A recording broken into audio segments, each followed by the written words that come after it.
897쪽쯤에 있습니다. 교독합니다. 내가 환난 중에 여호와께 부르짖었더니 내게 응답하셨도다. 여호와여, 거짓된 입술과 속이는 혀에서 내 생명을 건져 주소서. 너 속이는 혀여 무엇을 내게 주며 무엇을 내게 더할꼬. 장사의 날카로운 화살과 로뎀나무 숲을 이리로다. 메색에 머물며 계달의 장막 중에 머무는 것이 내게 화로다. 내가 화평을 미워하는 자들과 함께 오래 거주하였도다. 다 함께 봅니다. 나는 화평을 원할지라도 내가 말할 때에 그들은 싸우려 하는도다. 아멘. 할렐루야. 예, 우리 자유사랑과 인사하겠습니다. 잘 오셨습니다. 잘 오셨습니다. 예, 우리 4층에 계신 분들도 환영하고 축복합니다. 오늘 4층으로 많이 가셨네요. 예, 드디어 우리가 시편 119편을 이제 다 마무리했습니다. 그리고 이제 시편 120편으로 이제 넘어왔는데요. 이 시편의 표제어를 보시면 성전에 올라가는 노래 이렇게 되어 있죠. 성전에 올라가는 노래. 여러분 시편 120편부터 134편까지가 총 15편이잖아요. 이 15편이 다 표제어가 같습니다. 뭐라고 되어 있냐면 성전에 올라가는 노래 그렇게 되어 있습니다. 그럼 도대체 성전에 올라가는 노래란 뭘까? 이것은 이제 순례자들이, 유대인들은 1년에 3번씩 남자들은 성전에 가서 자신을 보여야 됐습니다. 각종 절기 때마다 중요한 절기, 6월절 같은 그런 절기 때는 성전에 올라갔어야 됐던 거예요. 그래서 예루살렘으로 올라가는 길에 이들이 부른 노래라는 뜻입니다. 아무 노래나 부르는 게 아니라 이 시편의 노래들을 가지고 성전에 올라가면서 불렀다는 거예요. 그래서 그 일종의 찬양이 될 수도 있고 또 기도가 될 수도 있는 것입니다. 구약의 공간의 개념에 따르면 예루살렘은 출발점의 실제 지리적 고도와 상관없이 무조건 위에 있습니다. 출발점은 무조건 위에 있어요. 출발점이 위에 있는 게 아니라 어디서 출발하든지 간에 성전은 항상 위에 있다라고 사람들이 생각을 합니다. 왜냐하면 성전은 바로 하나님의 임재의 상징이기 때문이에요. 하나님의 집이 성전이기 때문에 항상 하나님을 높이는 차원에서 이제 성전으로 올라간다. 이제 그렇게 표현을 하는 거죠. 자, 그럼 이 성전에 올라가는 노래가 이제 15편이나 연속적으로 이제 나오게 되는데, 오늘 우리가 보는 이 첫 번째 성전에 올라가는 노래, 이 120편은 과연 무엇을 주제로 하나님께 나아가고자 하는 것일까 하는 거 한번 생각해 보려고 합니다. 결론부터 말씀드리면 바로 대적자들의 거짓된 혀입니다. 대적자들의 거짓된 혀. 자, 1절 보면은 내가 환난 중에 여호와께 부르짖었더니 내게 응답하셨도다 라고 되어 있습니다. 이 말은 시인이 이미 무엇을 받은 거예요? 응답을 받은 거죠. 응답을 받았다는 말입니다. 환난 중에 부르짖었어요. 여기에 대한 하나님의 분명한 응답이 있었다는 말입니다. 그래서 이제 2절 이하의 내용들을 보면은 어떤 내용이냐? 그 환난과 응답에 대한 내용이라는 거예요. 예. 자, 그럼 이제부터 나오는 이야기가 시인의 과거에 어떤 일이 있었는가 하는 것을 보여주는데 우리가 한번 보도록 하겠습니다. 2절에 보니까 같이 읽어볼까요? 시작.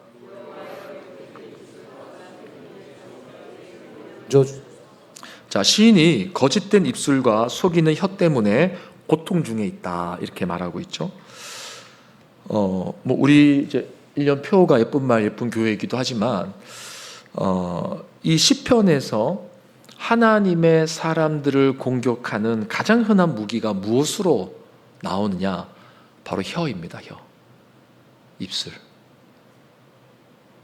시편에서 가장 흔한 공격의 형태가 바로 언어적 공격이라는 거예요. 자, 우리 경각심을 갖는 차원에서 이와 관련된 구조들을 한번 살펴봤으면 좋겠는데요. 좀 깁니다만 한번 보면 좋겠습니다. 시편 5편 9절 같이 읽어볼까요? 시작. 그들의 입에 신실함이 없고 그들의 심중이 심히 악하며 그들의 목구멍은 열린 무덤 같고 그들의 혀로는 아첨하나이다. 그러니까 시인이 고통을 호소할 때 이 내용을 가지고 호소하고 있다는 것입니다. 자, 시편 7절 시작. 그의 입에는 저주와 거짓과 포악이 충만하며 그의 혀 밑에는 잔해와 죄악이 있나이다. 자, 시편 12편 2절에서 4절 시작. 그들이 이웃에게 각기 거짓을 말하며 아첨하는 입술과 두 마음으로 말하는도다. 여호와께서 모든 아첨하는 입술과 자랑하는 혀를 끊으시리니 그들이 말하기를 우리의 혀가 이기리라. 우리 입술은 우리 것이니 우리를 주관할 자 누구리요 함이로다. 예, 뭐 뒤에 지금 제가 4구절 더 준비했는데 더 안 해야 될 것 같아요. 한 구절만 한번 해보도록 하겠습니다. 한 구절.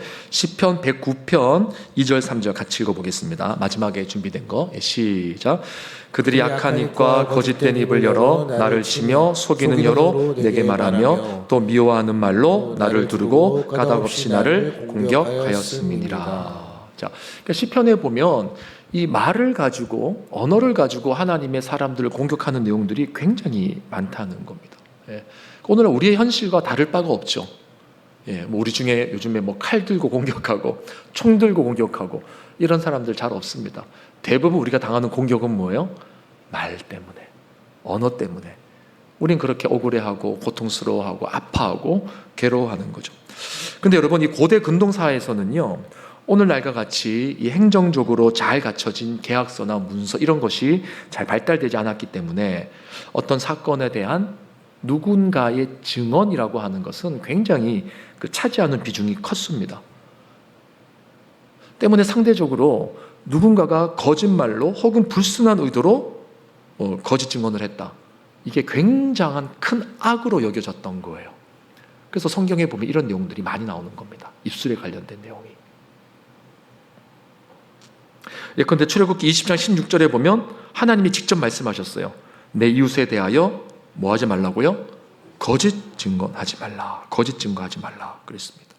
또 출애굽기 23장 1절에서 3절에 보면 너는 거짓된 풍설을 퍼뜨리지 말며 악인과 연합하여 위증하는 증인이 되지 말며 다수를 따라 악을 행하지 말며 송사의 다수를 따라 부당한 증언을 하지 말며 가난한 자의 송사라고 해서 편벽되이 두둔하지도 말라. 예, 힘들고 어려운 사람이라고 편들어주지도 말라는 거예요. 있는 그대로, 그냥 있는 그대로 정직하게 하라는 것입니다. 레위기 19장 16절에는 너는 내 백성 중에 돌아다니며 사람을 비방하지 말며. 예. 또 신명기 19장 16절 18절에 보면 만일 위증하는 자가 있어 어떤 사람이 악을 행하였다고 말하면 그 논쟁하는 쌍방이 같이 하나님 앞에 나가 그 당시에 제사장과 재판장 앞에 설 것이요 재판장은 자세히 조사하여 그 증인이 거짓 증거하여 그 형제를 거짓으로 모함한 것이 판명되면, 판명되면 어떻게 되는지 보겠습니다. 19절 다 함께 시작. 그가 그의 형제에게 행하려고 꾀한 그대로. 말씀이 19절 말씀이요. 없습니까? 예. 뭐 한두 번이 아니니까 제가 읽겠습니다. 그가 그의 형제에게 행하려고 꾀한 그대로 그에게 행하여. 그러니까 하고자 했던 그대로 똑같이 그렇게 당하게끔 하라는 것입니다.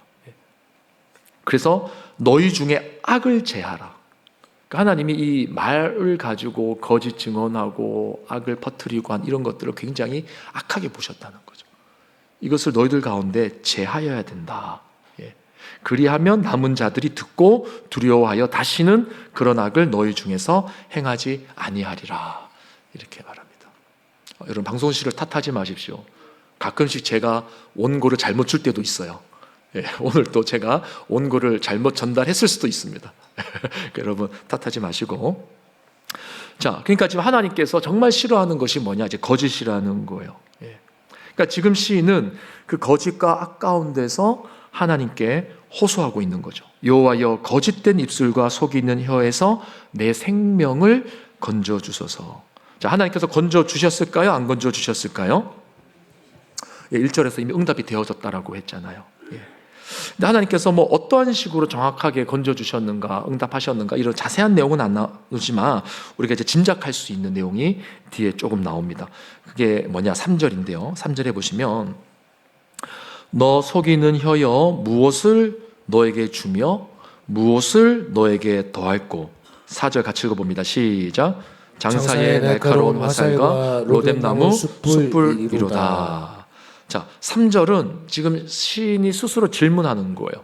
그리고 4절에서 스스로 답하는 겁니다. 스스로 질문하고 답하는 건데, 이 내용이 뭐냐면 여기서 너 속이는 혀여 무엇을 너에게 주며 무엇을 너에게 더할꼬, 이게 이제 직역하면 하나님께서 과연 너에게 무슨 벌을 내리실 것 같느냐, 너의 그 악한 혀에 하나님께서 뭘 더 더하셔야겠느냐, 이런 뜻이에요. 예. 그러니까 굉장히 부정적으로 지금 말하는 거죠. 너에게 하나님이 무슨 벌을 더 내려야지 되겠냐, 이런 얘기를 하는 거예요. 그리고 여기에 대한 답을 또 스스로 합니다. 답이 뭐냐면 장사의 날카로운 화살과 로뎀나무 숯불이로다. 자, 여러분, 이게 무슨 말일까요? 너에게 하나님이 무슨 벌을 내리실 것 같으냐라고 했는데 거기에 대한 답이 화살과 숯불이에요. 이게 무슨 의미일까요, 여러분? 네. 저도 이걸 주석을 안 보고 한참을 묵상을 했어요. 도대체 이게 무슨 의미일까? 화살과 숯불이 도대체 뭘까? 여러분, 이게 고대 근동에서 불화살을 의미하는 겁니다. 네, 허무하죠? 네. 좀 뭐 특별한 의미가 있는 줄 알았어요. 로뎀나무의 숯불이 뭐 어쩌고 저쩌고 해가지고. 근데 이 로뎀나무의 숯불이 굉장히 좋은 나무래요, 그 나무가. 네. 이제 불화살을 의미하는 겁니다. 불화살. 그러니까 하나님께서 전사의 이미지로 나타나셔서 그 막 거짓말을 하는 사람에게 화살을 쫙 겨누셔가지고 다 명중을 시키는 거예요. 예. 근데 그게 불화살이라는 거죠. 예. 그러니까 이건 엄청난 고통을 의미하는 것입니다. 화살에 맞는 것도 고통스러운데 불화살은 두말할 필요 없이 고통스러운 거겠죠. 예. 바로 하나님께서 이렇게 시인을 건지셨다는 거예요. 자, 그런데 이제 5절에서 7절을 보면은요, 한 가지 잘 이해가 되지 않는 내용이 나옵니다. 먼저 5절에 보시면 메색에 머물며 게달의 장막 중에 머무는 것이 내게 화로다, 이렇게 말합니다. 메색과 게달은 이방 땅을 의미하는 거예요. 근데 지금 시인이 이곳에 머물러 있다는 것입니다. 이 이방 땅에 시인이 머물러 있는 게 화라는 거예요. 화. 근데 지금 실제로 시인은 이방 땅에 머물고 있는 게 아니거든요. 이건 굉장히 이제 상징적인, 비유적인 표현인 것입니다. 시인이 실제로 이방 땅에 머물러 있다는 뜻이 아니라 적들의 거짓과 속임수로 인해 고통당하는 현실, 그 현실이 마치 이방 땅에 버려진 듯한, 이방 땅에 가면 외롭고 또 억울해도 하소연할 수 없고 어느 누구에게도 도움을 청할 수 없잖아요. 그러한 시인의 아주 급박한 상황, 그 고통적인 상황을 표현을 지금 하고 있는 거죠. 그래서 6절에 보시면 내가 화평을 미워하는 자들과 함께 오래 거주하였도다. 이 말은 거짓된 속임수와 공격으로 난무한 그런 악인들, 거짓말이 입에 막 붙어 있고 입만 열면 속임수를, 그래서 시인을 대적해야 하는 그런 사람들과 이 시인이 너무 오래 거주했다. 그러니까 그들에게 너무 오래 시달렸다, 그 말이에요 지금. 본인은 화평하고 싶어 하는 거예요. 근데 이 사람들은 그 시인의 화평의 손 내밈을 거절합니다. 그건 필요 없다. 너는 내가 어떻게 해서든지 간에 마지막에 내가 끝장을 내겠다 하면서 막 말을 가지고 여기저기 막 소문을 내고 퍼뜨리고 이간질을 하고. 자, 시인은 지금 여기에 엮이고 싶지 않은 거예요. 근데 이 대적들이 계속해서 이제 끌어당기는 겁니다. 자, 그럼 여러분, 여기서 이제 우리가 한 가지 이제 질문을 가져야 돼요. 뭐냐면, 그 앞에서 하나님의 응답이 불화살과 같이 나타났다라고 우리가 이제 그렇게 짐작을 했지 않습니까?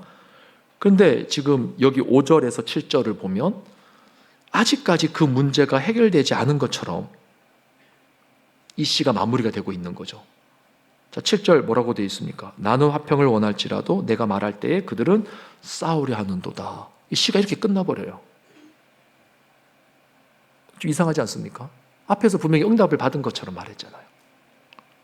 그래서 이 부분에 대해서 학자들이 이제 두 가지로 해석을 하는데, 첫째는 일단 하나님의 개입으로 일이 해결은 되었지만 그 거짓된 입술로 인해 당한 그 고통이 너무 컸기 때문에 그 고통스러웠던 그 상황을 이제 푸념과 같이 마지막에 덧붙였다는 거예요. 그러니까 그 당시에 내가 얼마나 절망적이었는지, 마치 야만인들 가운데 사는 것 같았고 평화를 원했지만 그들은 계속해서 시비를 걸어왔었습니다. 그렇게 이제 푸념하듯이 뒤에 덧붙였다는 거죠. 그런 해석이 하나가 있고, 두 번째 해석은 1절에서 4절까지가 과거의 시점이라는 겁니다. 1절에서 4절까지만 과거의 시점이에요. 그럼 5절에서 7절의 내용은 시점이 어디란 말이에요? 현재라는 겁니다. 1절에서 4절까지가 하나님의 응답에 대한 간증이고, 그런데 현실에서 과거의 그와 같은 어려움이 또 발생했다는 거예요. 또 거짓된 혀와 속임수를 가지고 시인을 괴롭히는 일이 발생을 했다는 것입니다. 저는 이 해석이 좀 신빙성이 있다고 느껴졌어요. 왜냐하면 두 가지 측면에서 그런데, 첫 번째는 이 말과 언어로 인한 핍박, 환난, 공격당함, 이런 것들은 우리의 삶 속에서 계속해서 이어지는 것입니다. 한 번 해결됐다고 끝나는 문제가 아니에요. 죽을 때까지 계속해서 발생하는 문제죠. 그리고 두 번째는 지금 이 시가 표제어가 뭐라 그랬습니까? 성전에 올라가는 노래라고 했어요. 그러니까 우리가 하나님 앞에 나갈 때 기쁨과 감사와 경배의 마음을 가지고 나가기도 하지만, 또 상당수의 경우에는 언제 나갑니까? 여전히 해결되지 않은 문제들이 있을 때 그 문제들을 가지고 주님 앞에 나갈 때가 많죠. 그러니까 지금 시인은 고통의 한 복판에서 이제 성전을 향해 출발하고 있는 겁니다. 특별히 이 시가 15편의 성전으로 올라가는 시 중에서 첫 번째 시라는 것을 생각해 볼 때, 이런 고백, 시인의 이런 고백이 우리의 현실을 좀 잘 담아내고 있다, 저는 그렇게 생각을 해요. 아마 마지막 시편 134편의 그 성전으로 올라가는 그 표제를 갖고 있는 그 시에 가면 아마 그 마지막의 시는 굉장히 밝고 활기찬 느낌으로 끝날 것 같습니다. 처음에 시작은 고통 중에 출발을 하지만, 그러니까 이 시인의 고백이 굉장히 인간미가 있는 거죠. 그래, 우리가 하나님을 뵈러 올라간다고 해서 항상 기쁘고 감사하고 늘 찬양이 샘솟는 것은 아니지. 현실을 보면 여전히 해결되지 않은 삶의 고통의 문제가 있고, 또 억울하고 슬프고 답답하고 풀리지 않는 문제가 계속해서 있는 거지. 이런 생각을 이 시를 읽을 때 한 번쯤 하게 해준다는 거예요. 그래서 이 시의 마지막 끝 마무리가 굉장히 사실은 뭔가 좀 이상하지 않습니까? 뭔가 해결되지 않은, 그렇게 끝나는데, 이걸 보면서 오히려 우리의 삶의 현 주소를 생각하게끔 하는 그런 이제 호흡을 우리에게 하게 한다는 거예요. 그래서 더 그게 위로가 되는 것 같아요. 그런데 중요한 건 뭐냐면, 그렇게 해결되지 않은 이 고통의 문제가 결국 우리를 어디로까지 끌고 간다는 거예요? 하나님의 성전으로까지. 그리고 반드시 그 문제는 내가 혼자 해결할 문제가 아니라 하나님의 성전으로 올라가야 되는 문제라는 거예요. 내가 하나님의 집에 도착하면 가장 먼저 이 문제를 쏟아내야겠다. 이 문제를 가지고 기도해야 되겠다. 그러면 과거에 내게 응답하신 하나님께서 또 동일한 은혜를 내게 베풀어 주실 것이다. 그렇게 순례자들이 이 노래를 부르면서 성전을 향해 걸어가고 있는 것입니다. 그렇게 우리도 힘을 내는 거죠. 그래서 여러분, 바로 이런 현실의 문제들이 한편으로 보면 우리로 하여금 하나님 앞에 나아갈 수 있는 또 가장 현실적인 동력이 되는 것 아닙니까? 그렇죠. 자, 말씀을 맺겠습니다. 여러분, 악한 혀가 되지 마십시오. 악한 혀. 악한 혀가 되시면 안 됩니다. 예쁜 말, 예쁜 교회. 우리가 말을 하나님 앞에서 정직하게 해야 됩니다. 정직하게. 그리고 그 혀가 우리를 공격해 올 때, 그럼 어떻게 해야 되냐? 하나님의 도움을 구해야 되는 거죠. 그러니까 혀가 공격해 올 때 내 혀로 방어한다? 그럼 이제 문제가 더 커질 뿐이에요. 우리가 이제 법정에서 보면 알잖아요. 그 이성의 싸움이거든요. 이성의 싸움이란 말입니다. 옹과 피고 사이에, 변호사와 검찰 사이에 막 논리 싸움을 펼치는 거예요. 근데 그게 혀의 싸움이죠. 근데 그 혀의 싸움이 끝나고 나서 회복이 되는 경우가 없습니다. 뭐 물질적으로, 금전적으로는 뭐 해결이 될지는 몰라도, 그 마음의 상처, 아픔, 고통 이런 거는 해결되지 않아요. 그래서 여러분 혀로 공격이 왔을 때 혀로 방어하려고 하면 문제가 더 커질 뿐이라는 사실을 우리는 기억해야 됩니다. 그럴 때일수록 우리는 하나님 앞에 나가야 돼요. 주님 앞에 나가서 아뢰야 됩니다. 주님과 같이, 우리 예수님과 같이. 시편에 보면 예수님을 예언할 때 이렇게 예언했어요. 그는 들레지도 아니하고. 예수님이 하고 싶은 말이 얼마나 많았겠습니까? 근데 그분은 도상에 끌려가는 양과 같이 잠잠히 아무 말씀도 하지 아니하셨고 들레지도 아니하고. 그게 우리가 가야 될 길인 거예요. 물론 쉬운 길은 아닙니다. 그러나 가장 하나님이 개입하실 수 있는 확실한 방법이 또 이 길이다라고 하는 것도 우리는 기억해야 되는 것입니다. 여러분, 우리가 입술을 자꾸 다른 사람들 향해서 나를 공격하는 사람들과 똑같이 열게 되어지면 그때 하나님께서 우리의 삶에 개입하실 여지가 없는 거예요.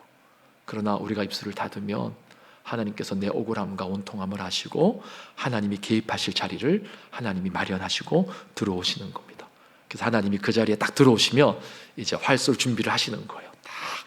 그래서 딱 받다가 저 여러분들 쏘는 게 아닙니다. 딱 이렇게 쏘는 거예요. 그래서 그 불화살이 딱 가서 그 사람의 입을 딱 막아주는 그런 역사가 있는 것입니다. 여러분, 우리는 하나님의 주권을 믿습니다. 그분의 신실하심을 믿습니다. 그분의 합력하여 선을 이루시는 능력을 믿습니다. 믿기 때문에 그분 앞에 나가서 우리의 문제를 다 아뢰는 것입니다.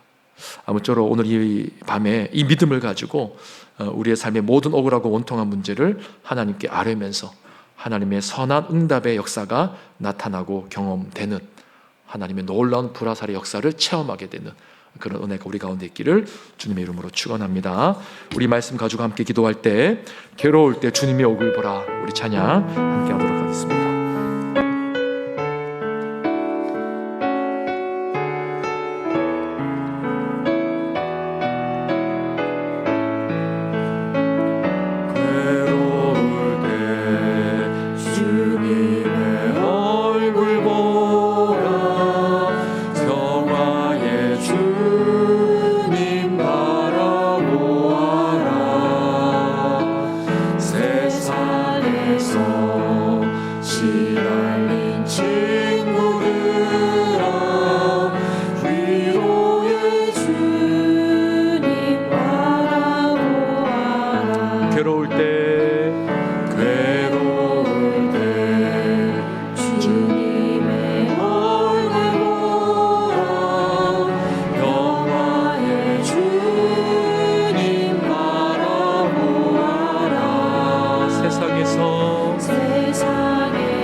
마음 연약할 때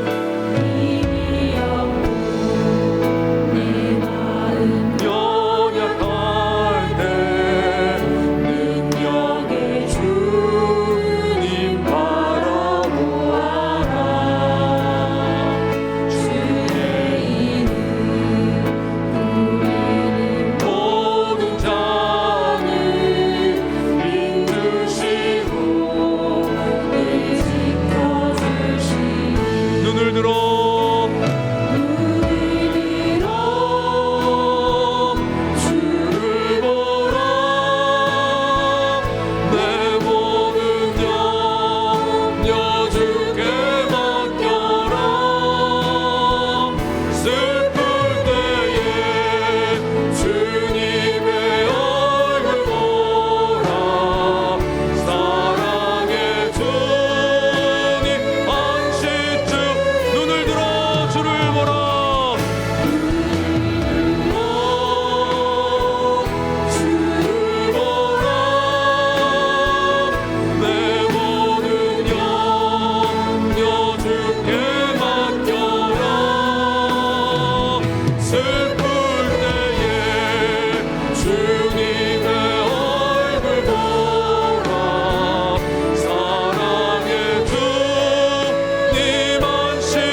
허락하신 시련을 통해 내게 허락하신 시련을 통해 나의 믿음 더욱 강하게 하나님 시련을 통하여 우리의 입술을 주님 앞에 드리는 믿음의 훈련을 받게 하옵소서. 하나님께서 모든 것을 하시고 하나님의 때에 모든 것을 선하고 적절하게 풀어가실 것을 믿으며 우리의 입술이 믿음의 입술이 되어줄 수 있도록 우리의 삶을 통치하여 주시옵소서. 내가 겪는 시험이 어렵고 힘겨워 내 주님보다 크지 않네. 내 앞에 바다가 달라지지 않으며 주가 나로 바다 위 걷게 나는 믿네.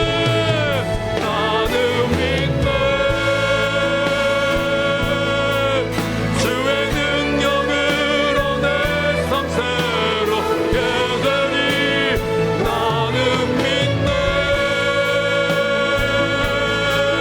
주의 능력으로 담대히 나가리라. 주와 함께 싸워 승리하리라. 날마다 믿음으로 나서 나는 믿네. 나는 믿네. 주의 능력으로 내 삶 새롭게 되리. 나는 믿네. 주의 능력으로 담대히 나가리라. 주와 함께 싸워 승리하리라. 날마다 믿음으로 나 살아가리. 아멘. 우리 시간 기도할 때 하나님 우리에게 믿음의 입술을 주시옵소서. 내 삶 가운데 많은 문제와 어려움들이 있다 할지라도 주님 앞에 믿음으로 해석해내며 믿음으로 견디며 믿음으로 끝까지 하나님 바라보고 믿음으로 정도의 길을 걸어가는 인생이 될 수 있게 하여 주시옵소서. 우리 제목 가지고 함께 주의 이름을 크게 한번 부르고 각자의 기도 제목으로 마무리하시고 특별히 우리 이번에 수능을 본 우리 학생들을 위해서 기도할 때 상황이 어렵고 원하는 점수가 안 나오고 또 환경이 열리지 않는다 할지라도 주님 앞에 불평과 또한 원망과 또한 포기의 말을 하는 것이 아니라 믿음의 입술로 믿음의 말로 우리의 삶을 주님 앞에 드릴 수 있는 그런 가정, 그런 자신, 그런 환경 되어줄 수 있게 해달라고 우리 시간 믿음의 역사를 위하여서 주의 이름을 크게 한번 부르고 기도하겠습니다. 주여 할렐루야. 하나님 아버지 은혜를 감사합니다. 하나님이여 이 교회 가운데 믿음의 역사가 나타나게 하여 주시옵소서. 믿음의 선한 역사가 나타나게 하여 주시옵소서. 믿음으로 우리 가운데 일하시는 하나님의 놀라운 통치를 볼 수 있도록 하나님 도와주시기를 원합니다. 하나님 다스려 주시옵소서. 하나님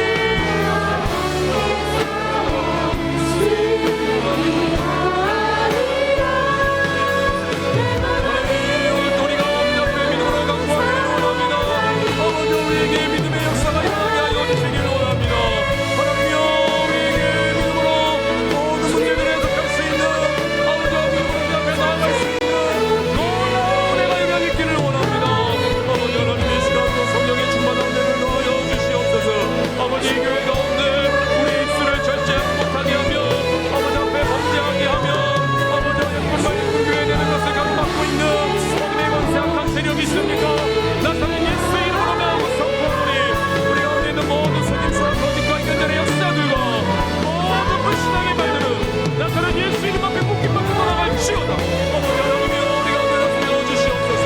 아버지 통치하여 주시옵소서. 예수의 영광으로 일하는 말이 되게 하시고 예수의 믿음의 역사가 우리 가운데 있게 하시기를 원합니다. 주여 우리를 불쌍히 여겨주십시오. 아버지 우리를 위로하여 주시옵소서.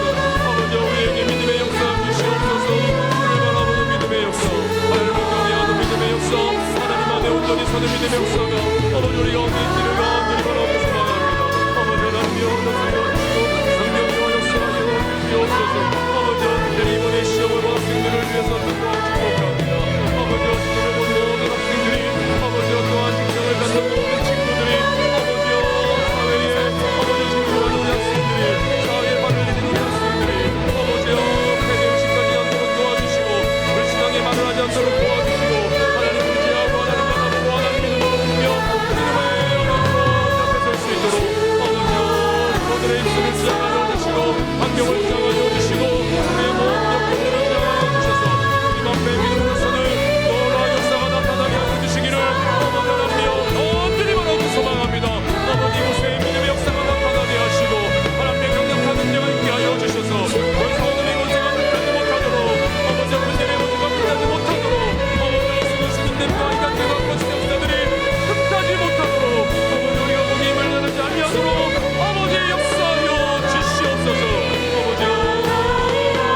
아버지의 선한 능력으로 말씀으로 아버지의 역사하여 주시기를 간절히 원합니다.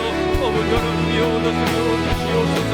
아버지여 이성은 멸론에 빠지지 않도록 도와주시기를 원하오며 아버지여 다툼이 기장케 하여 주시기를 원하오며 아버지여 내 영혼을 주기를 원하며 아버지여 영원한 사랑하며 아버지여 아버지